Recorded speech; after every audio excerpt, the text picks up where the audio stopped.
എന്തെങ്കിലുമൊക്കെ സമ്മാനങ്ങളുമായിട്ട് വേണ്ടേ വരാ, അതല്ല എന്റെ ഒരു മുറ.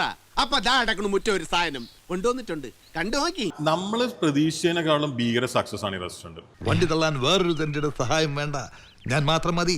ആ 342 ടോക്കൺ നമ്പറാണ്. ഇത്രയും സമയമ്പോഴേക്കും 342 പിന്നെന്തിനാ മാർക്കറ്റ് ചെയ്യുന്നത്? ഈ കൈ കൊണ്ട് ഇങ്ങനെ തള്ളി തള്ളി, അതാണ് ഈ മാൻപറും. അല്ല, ഇത് തുടങ്ങി 2 മണിക്കൂറിലേ ഉള്ളൂ. ഞാൻ വന്നപ്പോൾ ഏതാണ്ട് അതന്നെയായിരുന്നു. എന്നാ പിന്നെ അത്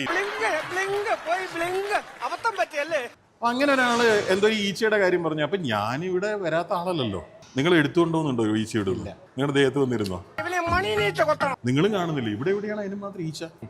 ഇത്രയും നേരമായിട്ട് ഈച്ച ഈച്ച വേറൊരാള് വീഡിയോ ഇട്ടത് ഈച്ചയെ കുറിച്ച് ഇതുപോലെ പറഞ്ഞാൽ നിങ്ങൾ തന്നെ കൗണ്ടർ ചെയ്തിട്ട് വീഡിയോ ഇട്ടുണ്ട്. അല്ല, ഈച്ചയെ കുറിച്ച് ആദ്യം പറഞ്ഞ ഞാനാന്നേ. അങ്ങനെ ഒരാള് എന്തോ ഈ ഈച്ചയുടെ കാര്യം പറഞ്ഞു. അപ്പൊ ഞാനിവിടെ വരാത്ത ആളല്ലല്ലോ. നിങ്ങളും കാണുന്നില്ല ഇവിടെ എവിടെയാണ് അതിന് മാത്രം ഈച്ച? ഒന്ന് കൊടുത്തിട്ട് കണ്ണാടി എടുത്ത് കാണിച്ചു കൊടുക്കടാ, അപ്പ കാണും. അല്ലാതെ ഇത് വേറെ ആരും കണ്ടുപിടിച്ചു കൊണ്ടതൊന്നുമല്ല. ഈച്ച വരികയാണ്, എലി വരികയാണ്, ഈച്ച വരികയാണ്, എലി വരികയാണ്. മുന്നേ ഒരു റെസ്റ്റോറന്റിൽ നിങ്ങളെ പോയപ്പോ പറഞ്ഞത്, പഴയ കണ്ണു വെച്ച് എന്നെ കാണരുത്. ടോക്കൺ ആദ്യം വാങ്ങണം, കാശ് ആദ്യം കൊടുക്കണം, എന്നാലേ ഭക്ഷണം കിട്ടും. അതന്നത്തെ ചോരത്തിളപ്പിന്.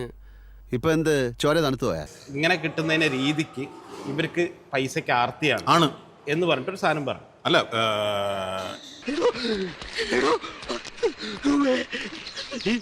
ഇത് ഏത് റെസ്റ്റോറന്റ് ആണെന്ന് എനിക്ക് ഓർമ്മയില്ല. ഇന്നലെ ആക്ച്വലി എന്റെ ഏറ്റവും ഫേവറേറ്റ് മനുഷ്യന്മാരിൽ ഒരാളുടെ ഓർമ്മ ദിവസമായിരുന്നു. ഇതൊക്കെ ഞങ്ങളോട് പറഞ്ഞത് എന്തിനാ?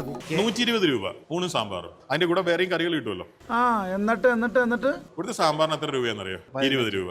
നിങ്ങൾ 6 തവണ നിങ്ങൾ ഇവിടെ സാമ്പാർ മേടിച്ചാലും നിങ്ങൾക്ക് 114 രൂപയാവും. കാരണം ചോറിന് 14 രൂപയാണ്.